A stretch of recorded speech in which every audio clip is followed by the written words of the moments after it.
J'avais envie de commencer avec des émotions fortes et j'avais envie de faire un urbex. Et je suis tombée sur le cimetière qui est derrière moi. Ils disent que c'est le cimetière et l'urbex le plus hanté de toute l'Europe. Et je me suis dit, pourquoi ne pas dormir ici ce soir? Moi, c'est Mia. Et un jour, j'ai réalisé que j'ai préféré regretter les choses que j'avais faites plutôt que celles que je n'avais pas tentées. C'est comme ça que j'ai intégré Patrick dans ma vie et nous sommes devenus nomades. Patrick, c'est mon camion. Si j'ai choisi voyager seul, c'est pour embrasser mes peurs, célébrer les réussites et apprendre de mes erreurs pour devenir une meilleure version de moi-même. Mais surtout, c'est pour garder le meilleur de chaque expérience, parce qu'une fois la fête, ça sera fini, la seule chose qui me restera, ça sera mes souvenirs. Et salut! Quelle meilleure manière que fêter mon arrivée en Europe qu'en faisant quelque chose que je n'avais pas pu faire depuis que j'étais au Moyen-Orient, de l'urbex. Mais je ne suis pas dans n'importe quel urbex, je suis dans l'urbex le plus hanté de toute l'Europe. Et pourquoi il est si hanté? C'est parce que ce cimetière, là où je me trouve aujourd'hui, ce n'est pas un cimetière ordinaire. C'est le cimetière qui s'appartient à l'hôpital psychiatrique le plus controversé de toute la République tchèque.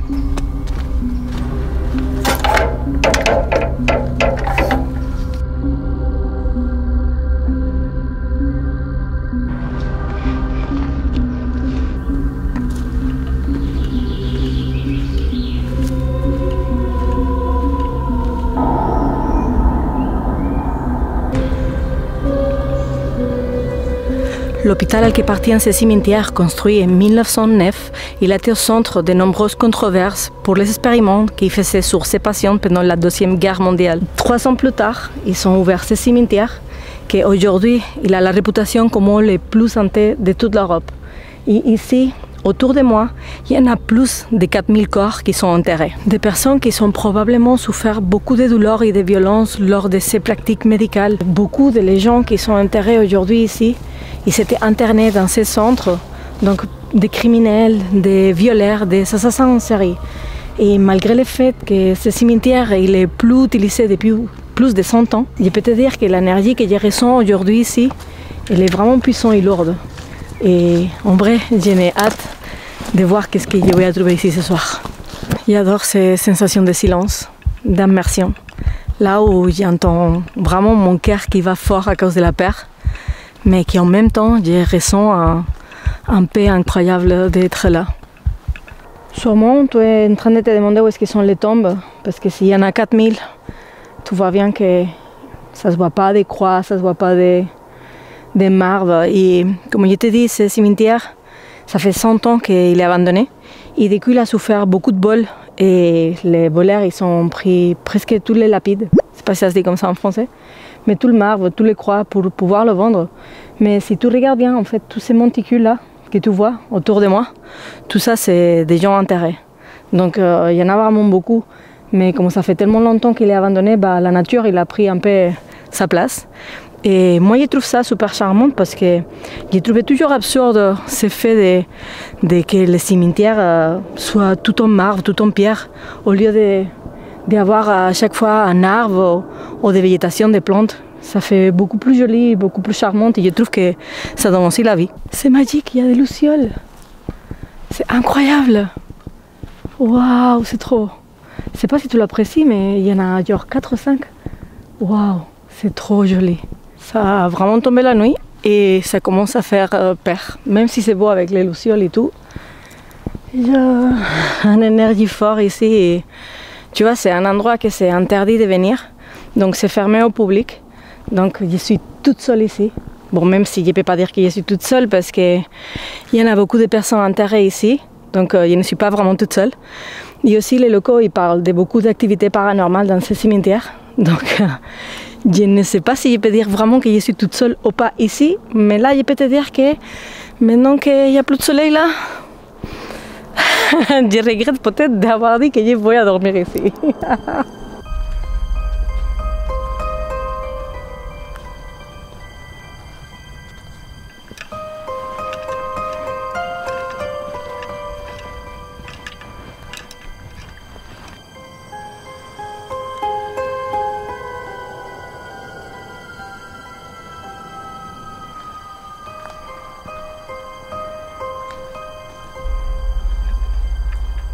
La vérité, c'est qu'à l'époque, cet hôpital, il était en fonctionnement.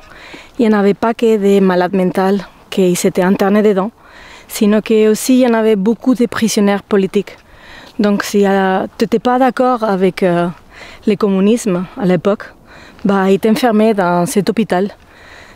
Et finalement, avec tous ces traitements qu'on te faisait subir, tout devenait vraiment fou. Donc ce n'était pas vraiment des personnes malsains qui étaient dans cet hôpital. C'était aussi des gens normaux, juste qu'ils avaient des croyances politiques différentes à ce qu'il y en avait à l'époque. Et ça, c'est le cas. Isa est trouvée. Ouais, elle est juste là. Il y a en fait un de les tombes ici. Elle est en fait la seule tombe qu'elle est bien traitée et qu'elle est encore en pied avec les écritures par-dessous. Et c'est la tombe de Maria Touma. Tu sais, quand je m'intéresse dans un sujet et je vais faire une vidéo sur quelque chose, j'essaie d'avoir des contacts avec les locaux et je me suis baladée un peu dans le quartier pour demander un peu sur ces cimetières et sur l'hôpital psychiatrique. Et on m'a raconté l'histoire de Maria Touma. C'est vraiment la seule tombe qui est encore intacte parce qu'ils disent que c'est un des fantômes de ce cimetière qui garde la bienveillance. En fait,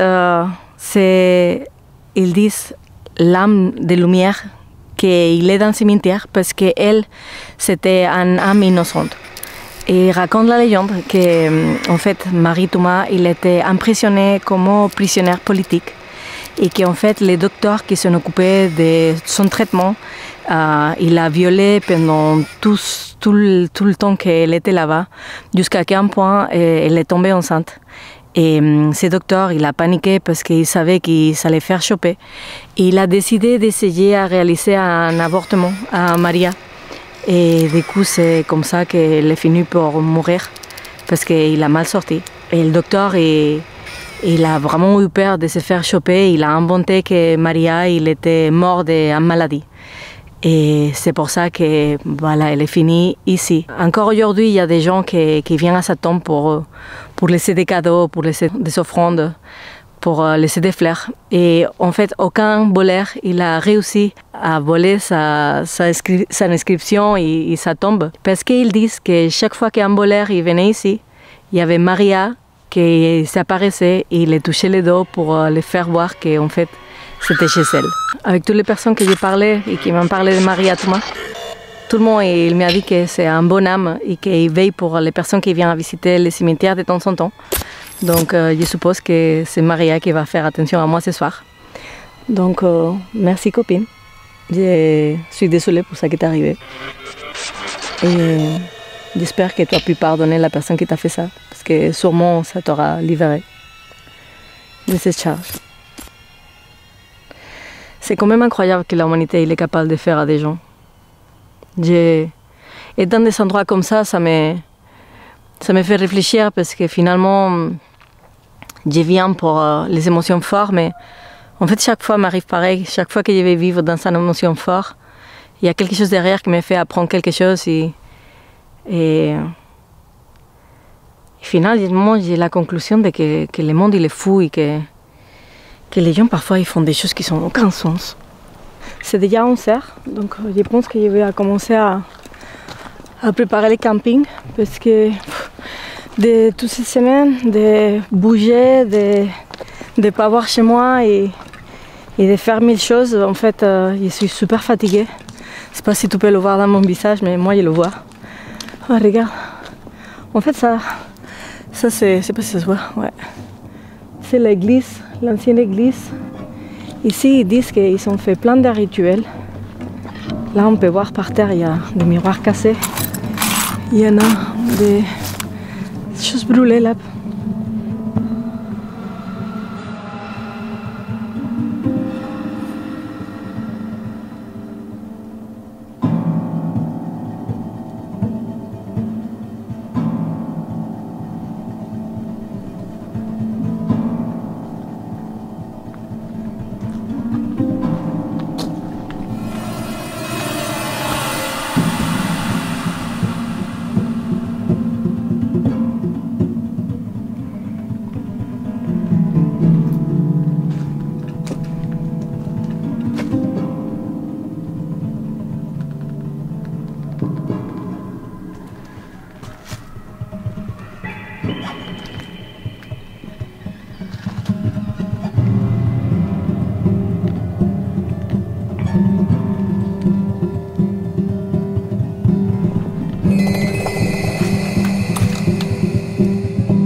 Ici, c'est l'ancienne église, là où il s'est célébré les funéraires.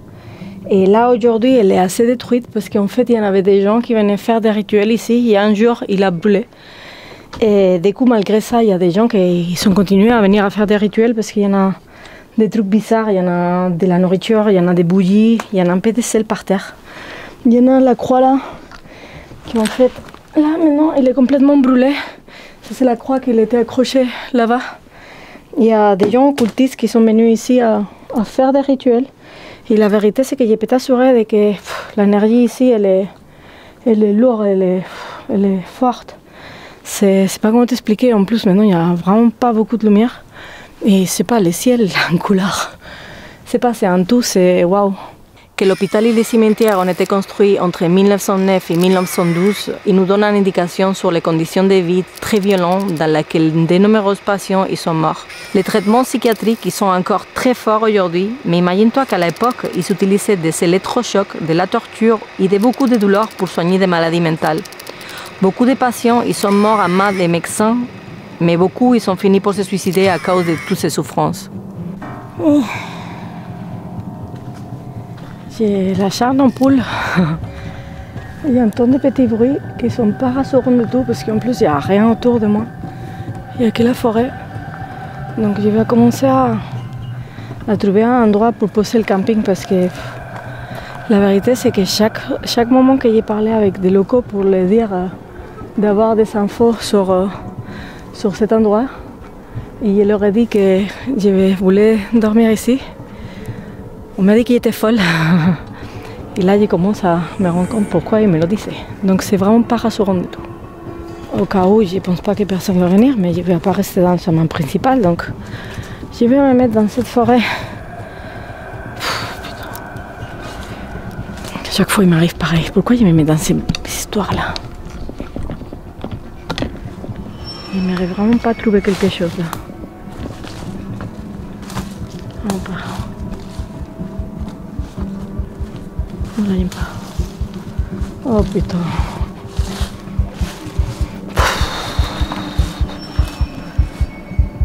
Tu voulais des émotions fortes, mais bah voilà tous les ans. Oh putain, ça fait peur. Est-ce qu'il y a des arbres?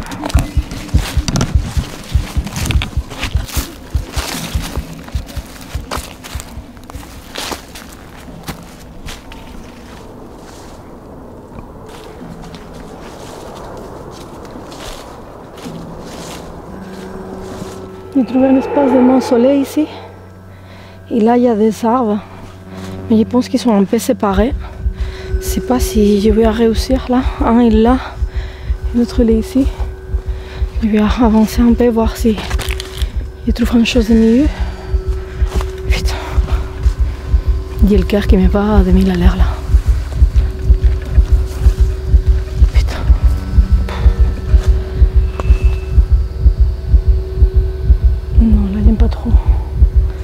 C'est trop... En fait, c'est...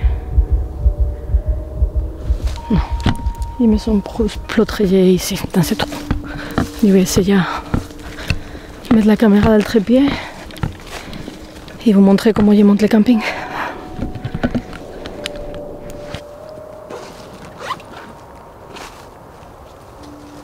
Si on me dit à moi que j'allais dormir dans un cimetière une fois dans ma vie, je t'aurais dit, t'es fou.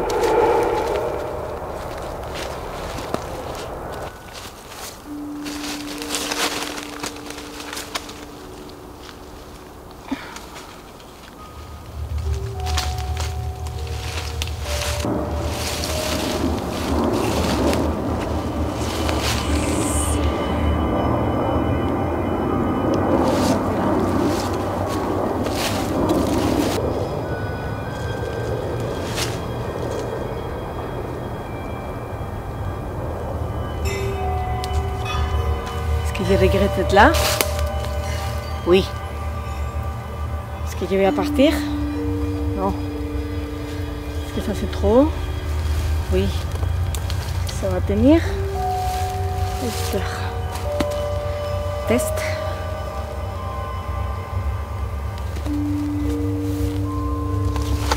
Ouais.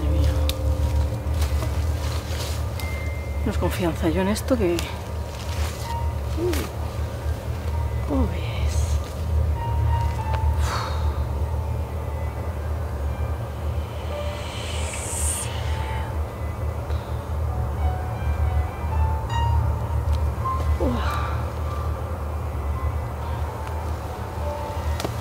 Se fait.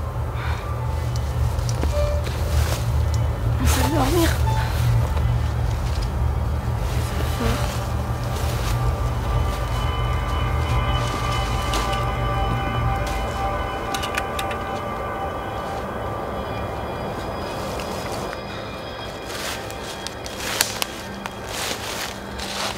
La vérité, c'est que maintenant que j'ai monté le camping, je me sens un peu plus rassurée.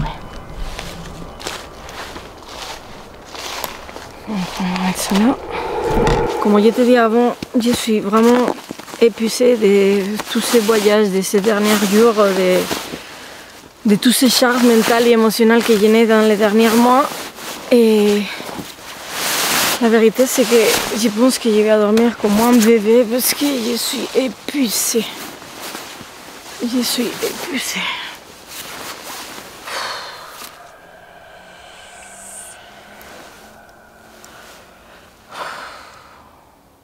Je suis épuisée. C'est quoi ces bruits, putain?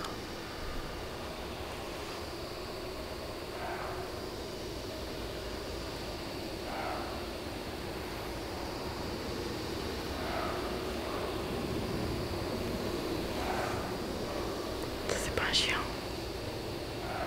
Putain, sérieux. Même s'il y a trop de bruit, et en vrai, j'ai trop peur et la fatigue, elle peut avec moi.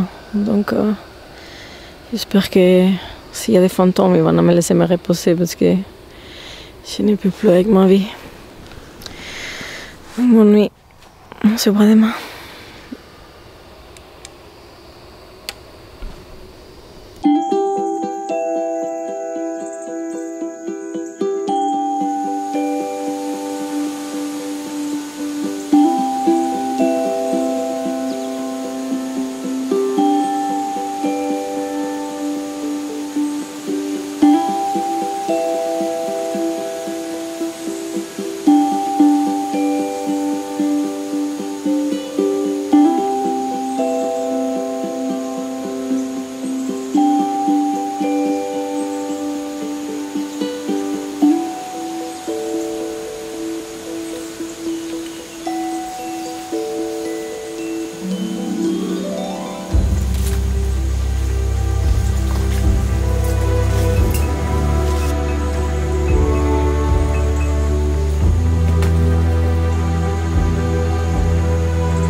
Hey, t'as dormi aussi ici?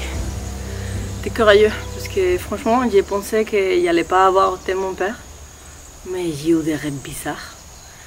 J'étais tellement fatiguée que même s'il y avait des fantômes autour de moi, j'ai pas capté. Mais c'est vrai que quand je me suis réveillée là, j'avais des trucs bizarres dans la tête. Il y avait des... Je sais pas, je me rappelle pas exactement des rêves, mais c'est que c'était bizarre. C'est pas confortable en tout cas. Mais c'était cool de se réveiller dans cette petite forêt. Franchement, ça, de la matin à soir, il n'y a rien à voir. C'est trop beau. Voir toute cette verdure, toutes ces plantes autour de moi. Me réveiller en pleine nature, ça a vraiment fait du bien. Et là, je vais prendre mon petit déj. Parce que hier, j'ai pas dîné. J'avais pas envie, j'étais vraiment fatiguée. Mais bon, j'avais prévu des choses pour manger. Des cookies. Il y a une autre histoire aussi sombre dans ce cimetière. En fait, en 1930, il y en avait une femme qui était une prostituée qui s'appelait Ottilie Branska. Cette femme, elle a été assassinée et son corps, il a été découpé en petits morceaux. Il a été envoyé dans des valises jusqu'à Slovaquie en train. Et c'est là-bas où ils ont trouvé le corps. Ils ont commencé une investigation. Mais ils n'ont pas vraiment trouvé jamais un coupable.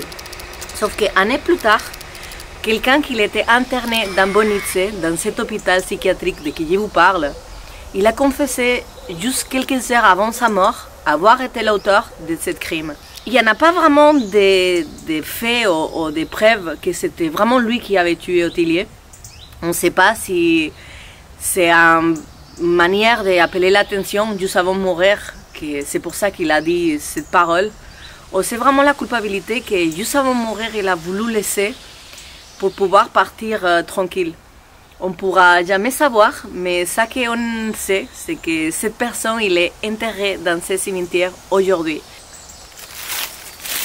Prends le petit déjeuner avec des histoires, je ne sais pas comment ça va me tomber après dans l'estomac. Mais j'aimerais bien aller essayer à trouver cet hôpital psychiatrique et faire un tour pour voir comment sont un peu les installations. Parce que je pense qu'il y a une partie de l'hôpital qui est encore en fonctionnement.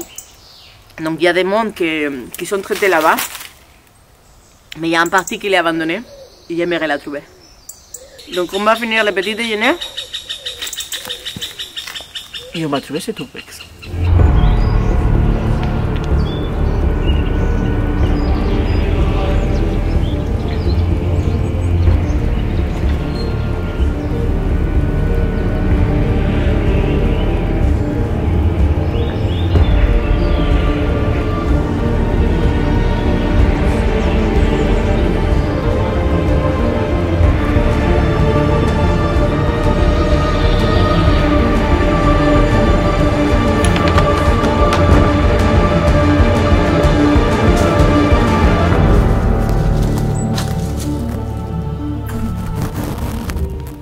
C'est fou parce que ça fait 1 heure qu'il tourne autour de l'hôpital et c'est un endroit hyper joli parce que c'est dans l'intérieur d'une forêt, ça qui le fait vraiment joli. En plus, l'architecture tchèque, elle est assez particulière. Mais j'ai vu, il y en a plein de bâtiments qui sont abandonnés, mais il y en a aussi plein de bâtiments qui sont encore en fonctionnement. Donc cet hôpital, à jour d'aujourd'hui, il y a encore des gens qui sont internés dedans, et il y en a encore des soins qui se font à l'intérieur. Donc, rentrer dans les parties que j'ai vues abandonnées, c'était assez challenging parce que, comme c'est un hôpital psychiatrique, toutes les fenêtres ils sont grillées pour éviter que les personnes internées ils se jettent ou ils s'échappent. Comme c'est encore en fonctionnement, il y a pas mal de gens qui tournent autour. Tu vois, là, par exemple, il y a des gens là-bas. Et aussi, il y en a beaucoup de sécurité. Donc, tous les bâtiments, ils sont blindés en caméra. Et je vois aussi des voitures tourner autour.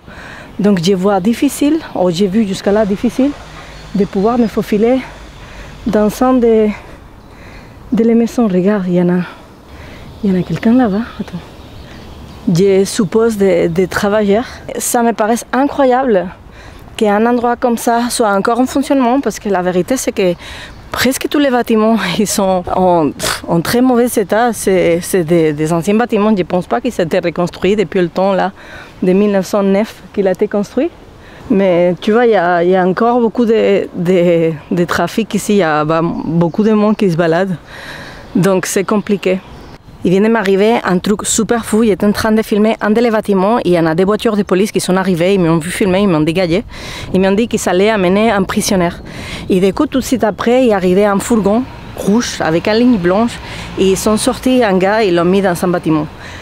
Et c'est incroyable parce qu'ici, en Tchéquie, en fait, la santé mentale, elle est prise par la sécurité sociale. Donc c'est public, chose qui c'est super cool. Mais il y a un parti qui... Du coup, c'est négatif que les violeurs, les assassins ou les criminels, dans les jugements, dans les tribunaux, ces avocats ils les font passer par des fous. Donc la peine qu'ils vont avoir, c'est beaucoup mineur et ils vont finir internés dans des centres comme ici, au lieu dans des prisons. Et ça, c'est un thème qui ça touche beaucoup ici en Tchéquie, parce que des personnes qui devraient avoir des peines assez lourdes, ils finissent pour vivre dans cet endroit ici, que comme vous pouvez voir, il est plutôt pas mal. Il y a une histoire populaire en Tchéquie sur ce sujet, et c'est l'histoire de Jiří Stráka. Ce gars, en fait, c'était un assassin en série et un violeur. Il a été jugé, il a été condamné comme fou, il a été interné ici, il a vécu ici pour, je sais pas, certaines années. Finalement, il a été libéré à condition de suivre une castration chimique. Ce gars, à jour d'aujourd'hui, il est libre et il aura peut-être l'âge de, je sais pas, 60 ans. Et c'est un clair exemple de quelqu'un qui a fait trop de mal à l'humanité et qu'en se faisant juger pour un fou, il a réussi à se libérer. Et c'est ça que je voulais vous dire avant, et que les Tchèques essayent à se battre contre ces lois-ci, parce que pour les criminels, ici, c'est très facile de se libérer et vivre dans des endroits comme ici, là où si tu as un comportement, on va dire, bon, et te laisse libre sans payer pour les crimes que tu as commis. Je me plains souvent de la société et du monde, mais en fait, en étant dans des endroits comme celui-ci, je me rends compte que finalement, on a la chance, même si le monde c'est un endroit injuste, on a la chance d'avoir sorti de beaucoup de tortures et des injustices qu'il y en avait aussi avant. Parce qu'imagine-toi que juste pour avoir une manière de penser différente, sûrement j'aurais fini dans un endroit comme ça à l'époque, ou brûlé comme une sorcière, ou toi savoir quelle atrocité on m'aurait fait juste pour être vraiment différent. Parce qu'aujourd'hui je suis marginée, c'est vrai. Mais au moins, je ne suis pas torturée et je peux vivre libre. Et du coup, aujourd'hui, ça m'a donné une leçon. Que finalement, le monde, il n'est pas tellement horrible que ça. Parce que sûrement avant, c'était beaucoup pire. Bref, je vais laisser la vidéo ici. Parce que je ne pense pas que je vais pouvoir rentrer dans une des maisons. Et je ne vais pas non plus risquer à me faire choper par la police. Parce que je pense que dans la prochaine vidéo, je ne vais plus être dans ce pays. Et j'ai envie de sortir d'Europe de nouveau. Donc je vais te dire à la prochaine vidéo. Si tu aimes ça que j'ai fait et tu veux soutenir la chaîne, tu peux me laisser un petit like. Si tu as des questions, tu me les laisses dans les commentaires. Et on se voit la semaine prochaine.